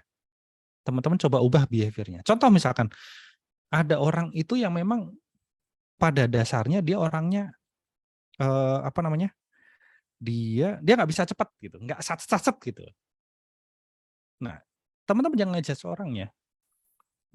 Kamu nih orangnya bahasanya misalkan, wah nggak cekatan atau apa sebenarnya. Directly teman-teman perbaiki itu behavior-nya. Jangan ngubah orangnya, karena ngubah orangnya itu bukan sesuatu yang gampang ya. Termasuk kita secara sadar misalkan kita tahu bahwa kita punya kelemahan gitu ya. Ngubah ngubah sebuah kelemahan itu bukan sesuatu yang gampang. Bisa jadi itu udah melekat kuat di kita. Nah, yang kita ubah adalah behavior-nya. Jangan directly diubah orangnya. Kalau memang orangnya nggak suka saset-saset, ya udah kita cariin pekerjaan yang memang butuh ketelitian, butuh mengerjakan dengan pelan-pelan, dengan hati-hati. Barangkali itu lebih cocok gitu. Jadi sekali lagi, teman-teman coba posisikan diri di sisi yang bersangkutan. Kalau ini konteksnya teman-teman sebagai atasannya atau supervisornya atau manajernya gitu ya. Posisikan diri di sisinya, kita bantu dia buat nemuin dia itu tempatnya ada di mana. Dia itu cocoknya di mana. Karakternya dia gimana. Dan memang nggak jarang gitu lah, behavior tertentu itu terjadi karena lingkungan, termasuk karena atasan. Misalkan atasan punya behavior tertentu. Nggak apa-apa kok kita nanya gitu. Misalkan kita lagi one on one sama bawahan kita, ngomong aja gitu. Menurut kamu apa sih yang bisa diimprove dari diriku? Teman-teman tanya aja, jangan berasumsi. Validasi. Teman-teman nanya aja, kira-kira apa yang aku kerjain selama ini menurut kamu sudah baik nggak? Atau apa sih yang bisa atau gini, kita nanya, kamu, misalnya sebagai ini kita lagi ngadepin bawahan kita ya, kamu pengen lihat aku melakukan hal apa? Pengen lihat aku berbuat seperti apa? Kamu pengen melihat aku itu seperti apa? Bagaimana gitu. Jadi kita directly kita coba gali, apa sih yang dia inginkan? Nah, dari situ kan kita akan lebih mudah karena directly kita tahu apa yang dia inginkan, apa yang dia butuhkan. Meskipun mungkin ya kita nggak bisa berbuat seperti itu, kita bisa delegasikan juga atau kita empowering orang lain untuk melakukan hal itu. Misalkan, Pak, saya tuh ternyata, misalkan ternyata dia jujur gitu ya, saya tuh orangnya pelupa dan Bapak itu kadang ada juga atasan yang terlalu baik, terlalu percaya ketika ngasih kerjaan nggak nagih gitu. Saya tuh orangnya pelupa, kalau Bapak nggak nagih, ya saya kelewat gitu kerjaannya gitu. Terus, oh iya ya, ternyata aku sendiri juga orangnya kurang kontrol misalnya, timnya ada apa ditagih gitu. Ya udah, empowering orang untuk jadi timekeeper. Cari di tim itu siapa orang yang paling disiplin, siapa yang orang yang paling teliti, siapa yang orang yang paling detail, yang sering-seringnya inget gitu. Kalau ada apa-apa, ini udah deket deadline segala macam. Kita empower orang itu, kita share accountability kita untuk bisa ngingetin teman-temannya satu tim. Nggak harus di level yang lebih tinggi dari dia. Teman satu tim aja nggak apa-apa buat ngingetin. Jadi kita gali lagi yang bersangkutan pengennya seperti apa, kita coba penuhi itu. Dan nggak semuanya harus kita yang menuhin. Kita bisa empower orang di tim kita untuk melakukan hal tersebut. Semoga bisa menjawab. Kita lanjut lagi ke pertanyaan berikutnya. Nah, kenapa terkadang HR Dev tidak mensupport people atau human resource, malah men-challenge apakah itu normal dan arahan manajemen gitu ya. Kenapa kadang gini, bisa jadi HR Dev itu sedang dalam posisi meng-empower teman-teman sebagai manajernya. Kita ada masalah, oh timku gini gitu kan. Bisa jadi ya, si orang HR-nya ini itu dia dalam posisi bagaimana nih orang ini bisa growing sebagai manajer yang baik. Bagaimana orang ini bisa tumbuh jadi supervisor yang baik. Aku tuh tahu solusi dari masalah dia. Cuman bisa nggak ya dia menemukan solusi itu. Nah, Kadangkala itu begitu. Orang HR-nya itu pengen solusi itu muncul sendiri dari kita. Karena apa? Bisa jadi kan orang HR itu kan nggak selalu ada di situ. Kalau semua sedikit-sedikit dia ubah gitu ya. Ini saya ngajak teman-teman nanamin mindsetnya sendiri ya. Kita coba husnuzon ke orang HR gitu ya. Bisa jadi itu sebuah kesempatan kita untuk tumbuh gitu. Simpelnya gini lah. Saat ini mungkin kita lagi SD gitu. Ujiannya penjumlahan perkalian. Kemudian kita udah naik SMP, kita ketemu soalnya X dan Y dan seterusnya gitu. Ya sama ketika kita sebagai engineer atau kita sebagai pelaksana staff gitu ya. Ya cobaan kita gitu-gitu aja. Begitu kita jadi supervisor, kita jadi manajer, kita dihadapkan pada situasi yang berbeda. Kita dihadapkan pada permasalahan yang berbeda yang membutuhkan paradigma yang berbeda juga. Nah, saya ngajak teman-teman untuk berpikir positif ketika cobaan atau tantangan teman-teman itu lebih berat. Ya, itu sebuah kesempatan teman-teman untuk tumbuh jadi pribadi yang lebih baik lagi. Baik sebagai supervisor atau sebagai manajer. Nah, ketika mentok gitu ya, teman-teman udah mentok, jangan nyari source dari satu pintu. Ada pepatah ya, kalau satu pintu tertutup itu ya masih ada sekian pintu yang bisa diketuk gitu. Teman-teman bisa aja kok ketemu di komunitas, sharing dengan supervisor yang lain. Misalkan masih satu organisasi, ada supervisor yang lain, atau ada manajer yang lain. Atau mungkin ada orang yang lebih senior di organisasi. Nggak ada masalah kok teman-teman bertanya atau minta pendapat atau minta minta saran gitu ya, diskusi gitu. Nggak ada masalah. Yang penting adalah teman-teman coba salurkan itu. Ketika teman-teman punya hasrat, sampaikan aja. Dan kadang gini, solusi itu nggak selalu datang dari orang yang lebih senior atau lebih tinggi posisinya atau lebih lama di organisasi gitu. Misalkan teman-teman punya tim 5 orang gitu, A, B, C, D, E. Si A bermasalah, teman-teman menghadapi si A susah gitu. Kadangkala B, C, atau D, atau E itu punya solusinya kadangkala. Padahal itu bawahan teman-teman. Nah, sekali lagi, teman-teman coba aja gali. Kadangkala pendekatannya itu bisa jadi lewat teman kerjanya dia, itu kita bisa juga menemukan solusi. Oh, teman-teman, si A ini kenapa ya? Kok aku lihat beberapa proyek terakhir dia kayak kurang semangat atau semacamnya. Nggak ada masalah. Teman-teman sebagai atasan meminta bantuan atau menanyakan ke tim yang notabene dia belum manajer gitu ya, dia belum di level manajemen, nggak ada masalah kok menanyakan aspek-aspek manajemen ke orang-orang yang mungkin bukan manajer. Nggak apa-apa juga, selama itu ada di environment situ, mungkin dia punya informasi yang lebih, yang bisa membantu teman-teman untuk menganalisa lebih jernih gitu ya, sehingga solusi ini bisa teman-teman pecahkan. Gitu. Jadi saya ngeliat ini husnudon aja, ketika HR-nya nggak support, bisa jadi HR sedang mencoba empower teman-teman agar teman-teman bisa menyelesaikan problemnya ini. Jadi ownership, nanti kalau ternyata berhasil ya yang menang atau yang berhasil itu ya teman-teman. Gitu. Oke, semoga menjawab. Kita lanjut ke pertanyaan berikutnya. Bagaimana jika tim kompak dan agile, tapi leadernya lambat dan tipikal risk averse? Ini bahasanya sulit dipahami gitu ya. Sehingga milestone tidak tercapai. Aku mau cerita aja, saya nggak akan directly menjawab pertanyaan ini, saya mau cerita. Suatu ketika di salah satu institusi ya, di tempat saya bekerja, itu ada orang di departemen yang berbeda directly. Jadi masih satu divisi, di situ ada beberapa departemen yang iya, masih satu grup ya, mungkin bisa dikatakan satu grup, itu ada satu departemen yang berbeda. Di departemen satu itu manajernya bagus banget. Dia sangat dekat dengan timnya, sangat dekat dengan bawahan-bawahannya gitu ya. Sementara departemen satunya lagi, itu manajernya itu orangnya gini, karakternya. Ini saya nggak akan sebut namanya, nggak akan sebut institusinya juga, itu institusi tempat saya bekerja yang mana. Manajernya itu tiap ada kerjaan udah dia lepas aja ke timnya. Ini aku ada kerjaan ini, selesaiin ya. Kamu selesaiin ini, kamu selesaiin ini gitu. Udah nggak pernah ada istilahnya, jangankan nanya gitu progresnya gimana, apalagi di support gitu. Nanya aja nggak pernah. Gimana progresnya nggak pernah gitu. Paling kalau ditagih gitu kan dari pusat, yang ini gimana lapornya? Aku mau presentasi. Yang ini gimana? Aku mau ngupdate ke atasan gitu. Terus di setiap departemen itu kan kadang kan ada fasilitas dari kantor ya. Kadang ada mungkin kendaraan dinas atau mungkin ada stationery gitu ya. Itu semuanya dimanfaatin untuk kepentingan pribadinya si manajer.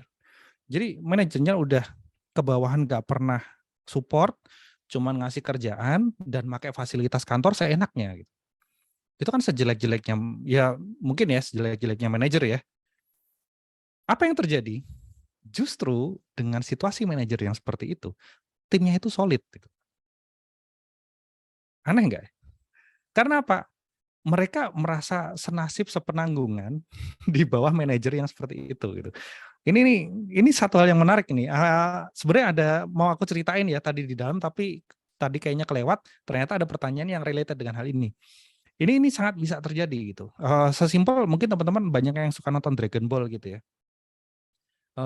Goku sama Piccolo itu bisa temenan karena ada Vegeta. Ada yang lebih kuat dan lebih jahat gitu. Akhirnya apa? Kita bisa temenan karena kita punya purpose. Purpose kita ngelawan atasan yang kayak gitu. Nah, ketika situasinya seperti ini, misalkan nih teman-teman di dalam tim itu, teman-teman punya atasan yang itu, teman-teman bisa manfaatkan ini untuk menginfluence teman-temannya. Influence-nya tentunya yang baik ya, jangan wah kita jegal atasan kita, jangan drama gitu juga ya, sinetron banget. Teman-teman manfaatin untuk influence gitu.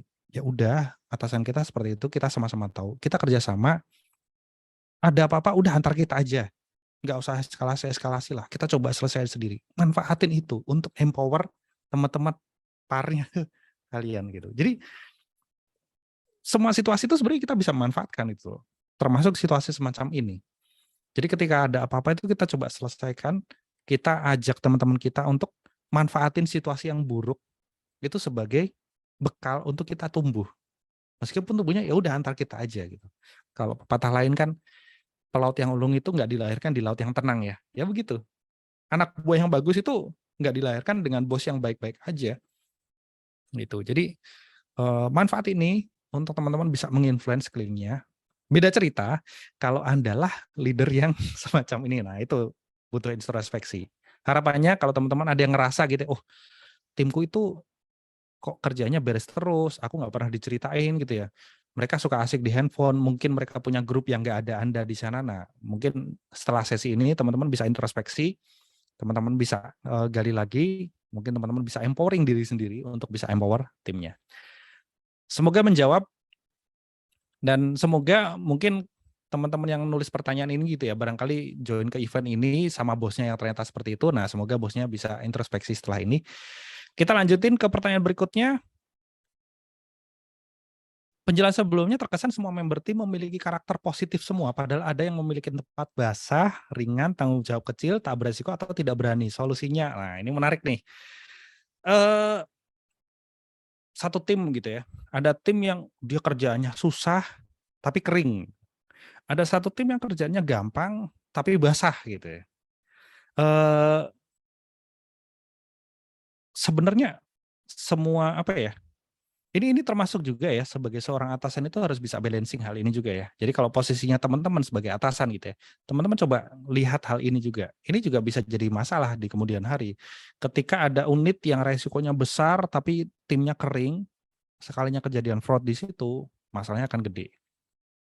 Jadi teman-teman coba gali lagi, teman-teman bisa lihat dari performance indikator di tim-tim tersebut gitu ya. Oh ini timnya tanggung jawabnya besar, tapi mungkin porsi gajinya kecil atau semacamnya di tim itu. Nah, teman-teman bisa balancing ini. Jadi ketika teman-teman sebagai manajer, mungkin teman-teman di sini nanti bisa kembali ke organisasinya, teman-teman bisa telah hal semacam ini. Teman-teman bisa lihat situasinya seperti apa. Ketika memang resikonya tinggi atau keputusan yang diambil itu impact-nya besar, ya mungkin teman-teman bisa kasih benefit yang lebih dibanding mungkin pekerjaan yang lebih ringan, lebih tidak beresiko dan seterusnya. Kemudian gini, ketika ada misalkan nih satu tim yang dikerjain hal yang sama, tapi behavior tiap orang mengerjakan kan beda. Ada yang antusias banget, ada yang nyantai lah, ntar juga kelar gitu. Atau kerjaan jam 5 belum kelar, ya besok lagi lah gitu. Nah, teman-teman juga perlu bisa sensitif, sensing hal semacam ini ketika terjadi di timnya teman-teman. Makanya yang tertarik itu, saya pernah dengar konsep bagaimana kita mendapatkan penilaian terhadap seseorang itu secara 360 derajat. Kalau selama ini kan hidup matinya seseorang di organisasi itu tergantung bosnya gitu. Bosnya bilang gaji naik, bosnya bilang bonus gitu. Bosnya bilang goyang, nggak gitu juga ya. Nah, saya ngajak teman-teman mungkin bisa explore pendekatan tersebut ketika mau melakukan penilaian tahunan misalkan untuk berapa kenaikan benefitnya atau berapa bonusnya gitu ya. Mungkin teman-teman bisa coba explore itu. Teman-teman coba kasih form secara anonim bagaimana penilaian misalkan punya 5 orang gitu di bawah supervisi teman-teman. Ya udah tiap orang itu menilai teman-temannya dalam satu organisasi. Jadi feedback-nya itu 360 derajat dari atasan, dari samping, atau kalau mereka misalnya kita manajer, mereka supervisor, mereka punya tim lagi di bawahnya, ya dari bawahnya juga. Bagaimana bawahan itu bisa menilai atasannya juga. Gitu. Ini salah satu cara yang mungkin teman-teman bisa coba. Hasil anonimnya itu baru kita telah bareng-bareng. Misalkan gini, kita tetap bisa lakukan penelaahannya itu secara private ya. Kan ada juga organisasi yang antara si A, si B, si C dan seterusnya itu mereka nggak saling tahu satu sama lain gajinya berapa. Ada yang confidential sampai seperti itu. Ketika informasi ini terkumpul, kita bisa diskusinya one to one. Misalkan, oh aku sama si A. Semua feedback tentang si A kita buka bareng-bareng. Ternyata ada feedback semacam ini, ada semacam ini. Kita coba perbaiki dulu behavior-nya.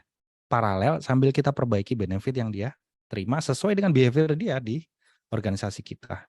Gitu. Semoga ini menjawab ya. Saya belum banyak pengalaman terkait basah dan kering itu ya. Tapi mungkin ini bisa ngasih clue lah nanti langkah apa yang akan diambil teman-teman ke depan. Oke, kita lanjut ke pertanyaan berikutnya. Apabila kita telah mencoba empowering tim dengan memberikan otoritas dan purpose sebuah project, tapi orang yang dipercaya malah berbalik memojokkan kita sebagai atasan karena ada hidden agenda. Nah, solusinya apa? Kalau hati kecil saya tuh ngomong udah dijebak aja, biar hidden agendanya itu kelihatan. Itu hati kecil saya bilang begitu gitu. Saya terus terang pernah melakukan hal ini dan saya nggak menyarankan teman-teman melakukan hal yang sama. Ada satu orang saya sedang dalam mengerjakan satu project, ada satu orang di tim project tersebut itu yang punya hidden agenda gitu. Dia nggak fokus pada purpose dari projectnya, dia punya agenda sendiri. Waktu itu saya nggak menyarankan ya untuk teman-teman ikutin ya, tapi ini saya cerita aja yang aku lakukan.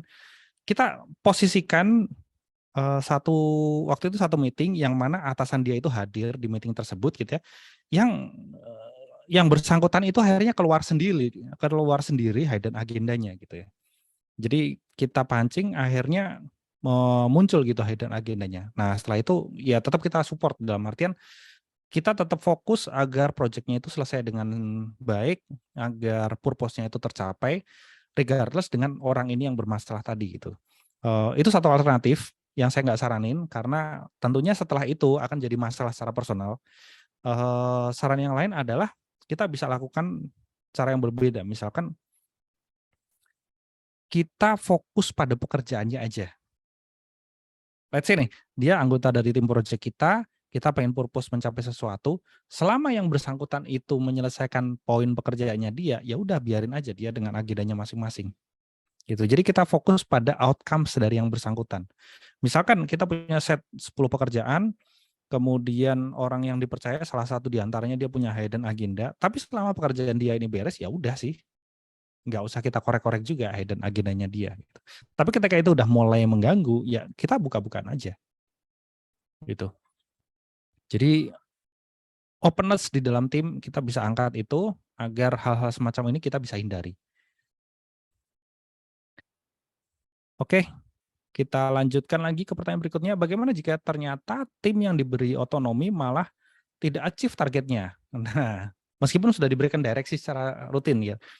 Ini bahasan yang tadi kita sebenarnya udah singgung terkait bagaimana kita letting go gitu. Letting go itu nggak cuma sekedar bagaimana kita biarkan dia mengerjakan kemudian kemenangannya untuk dia gitu. Kita juga rela kalau ternyata dikerjakan orang lain itu nggak lebih baik dari kita.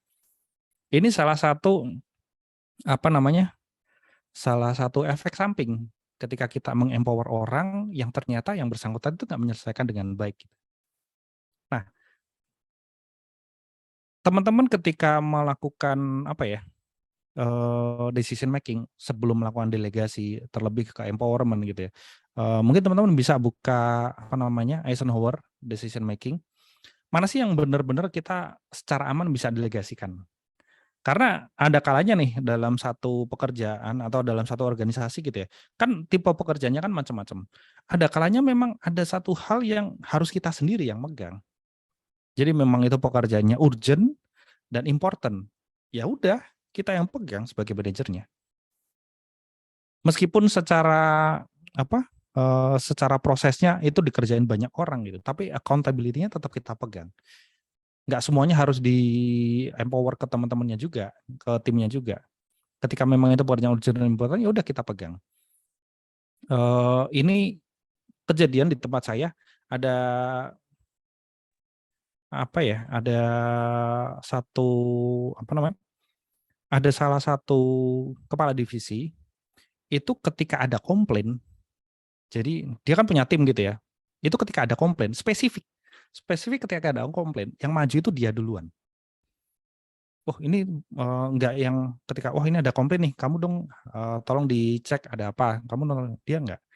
Jadi ada karakter salah satu kepala divisi di tempat saya itu karakternya ketika spesifik ketika ada komplain dia yang maju duluan. Jadi dia benar-benar merasa komplain itu ada satu pekerjaan yang urgent dan important karena purpose-nya dia kan untuk nyenengin customer gitu ya, satisfy the customer gitu. Jadi setiap ada komplain kayak apa komplainnya dia yang maju duluan. Ketika memang kita merasa itu pekerjaan penting banget ya, penting dan nggak nyaman untuk di-share, ya udah kita pegang gitu. Cuman jangan sampai semuanya itu jadi penting. Ketika semua jadi penting ya semuanya jadi sebenarnya semuanya nggak penting gitu. Kan ada porsinya ya, teman-teman bisa bagi. Makanya tadi di step-stepnya itu kita identify aja dulu semuanya. Ada accountability apa aja di tempat kita, ada decision making apa aja di tempat kita, udah kita gelar semua. Nah, kita pilah-pilah nih. Nggak semuanya didelegasiin juga, nggak semuanya di-empower ke tim kita juga, dan nggak semuanya kita pegang juga gitu. Kita coba pilah-pilah, kita bagi sesuai dengan kemampuan masing-masing. Dan bagaimanapun kita masih manajer dari tim tersebut. Kita masih punya hak prerogatif untuk menentukan. Sorry teman-teman, khusus untuk pekerja yang ini, aku nggak nyaman untuk handover ke teman-teman. Jadi yang spesifik untuk ini aku directly monitor. Nggak ada masalah juga. Dan teman-teman jujurin aja, sampein aja. Bukan aku nggak percaya sama teman-teman, tapi ini bagiku sangat penting. Kalau ini sampai kenapa-napa, aku ngerasa nggak nyaman. Nggak apa-apa, sampein aja. Gitu. Jadi ketika memang ada yang beresiko, ya udah pegang aja. Ketika itu sesuatu yang teman-teman lebih nyaman untuk share, mungkin bisa berangkat dari situ. Jadi empowerment-nya mungkin bisa berangkat dari keputusan yang relatif lebih ringan, yang relatif lebih mudah untuk diambil. Teman-teman bisa leverage itu ke timnya. Oke, semoga menjawab. Saya lanjut lagi. Masih ada waktu berapa lama, Mas Rio? Mas. Sorry, kayaknya ini yang terakhir ya, pertanyaan terakhir, satu terakhir ini. Oh, oke. Iya. Mungkin kalau yang terakhir sebenarnya aku pengen minta feedback juga dari teman-teman. Mungkin saya langsung ke sini aja. Jadi sepanjang sesi tadi saya pengen dapetin feedback dari teman-teman. Apa aja sih yang teman-teman udah dapat dari sesi ini? Mungkin kita bisa summarize di sini. Silakan teman-teman buka lagi Mentinya. Bisa diberikan feedback untuk saya apa aja yang teman-teman dapatkan dari sesi malam hari ini.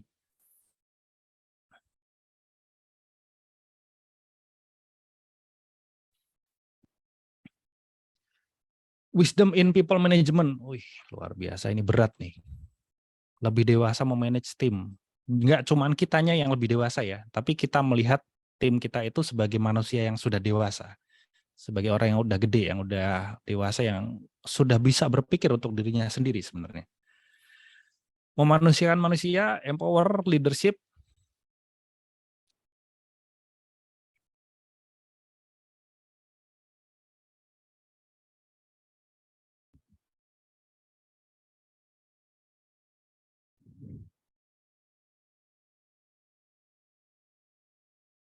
Learn to let go. Move on. Awareness to empower team. Nah, termasuk sharing awareness tentang accountability yang ada di tim kita ke tim kita. Jadi organisasi kita itu dibebani tanggung jawab apa aja. Jadi tim kita itu nggak cuma tahu kerjaannya, tapi tahu tanggung jawabnya, tahu purpose-nya. Ketika aku mengerjakan ini tuh bisa ke arah mana. Differentiate between assignment and empowerment, betul. Memaksimalkan kemampuan tim, jadi leader, bukan jadi bos, bukan jadi superior. Sharing purpose, wah, touch their feel so they will do job with full heart. Wih, luar biasa nih.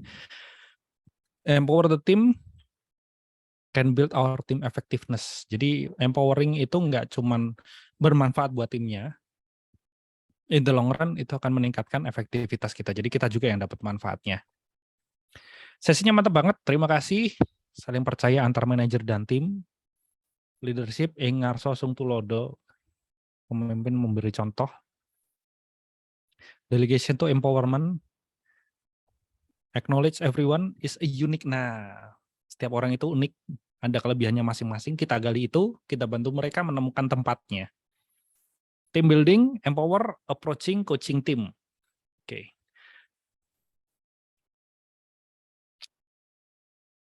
Mungkin dari saya itu aja, Mas Rio. Ini teman-teman juga sudah memberikan feedback apa saja yang udah diterima. Sekali lagi, terima kasih teman-teman atas feedbacknya ya dari sesi malam hari ini. Terima kasih banyak Bang Harindra atas insight-nya, pengalaman-pengalamannya. Mungkin sebelum kita tutup sesinya, kita foto-foto dulu buat partisipan, tolong untuk Aku stop sharing dulu dinyalakan, ya. untuk dinyalakan videonya, atau mungkin ada yang mau say hello ke pembicara kita pada malam hari ini, silakan. Di kolom chat udah ada yang nunggu sesi berikutnya katanya Mas Arindra. Jadi gimana? 2 minggu lagi langsung? 2 minggu lagi. Nafas dulu saya. Ke Bandung ini. Atau mungkin di luar sesi ini kalau teman-teman pengen japri boleh ya. Pengen diskusi. Mungkin offline juga nggak apa-apa. Boleh. Boleh, Silakan Mas. cari nama Boleh. saya di berbagai sosial media. Mantap.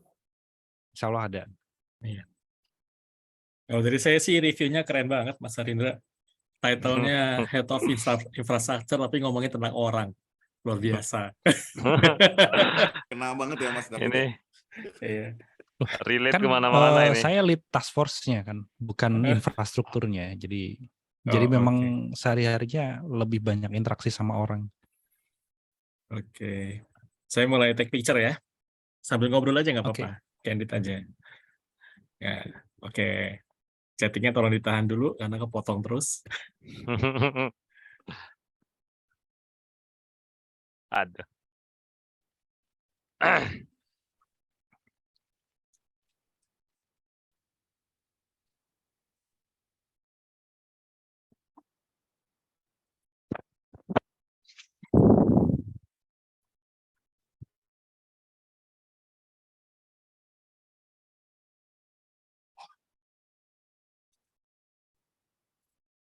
Udah.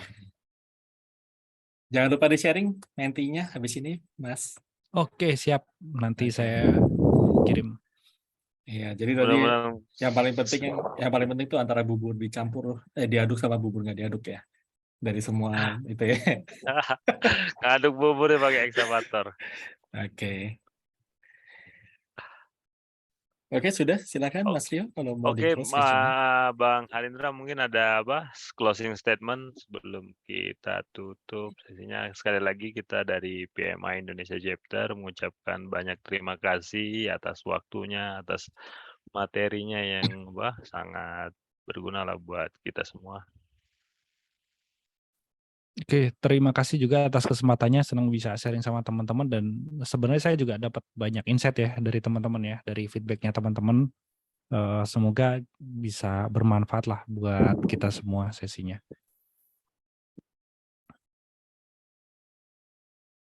Oke, Terima kasih lagi sekali lagi Bang Harindra. Kita mungkin udah bisa lab session-nya ya. Oke, selamat malam. Selamat malam. Selamat malam. Malam, Mbak. Terima kasih. Terima kasih, Terima Mbak. kasih. Malam, terima kasih. Thank you Mas Arindra. Sampai ketemu di sesi-sesi Sesi. berikutnya. Sampai ketemu. Thank you.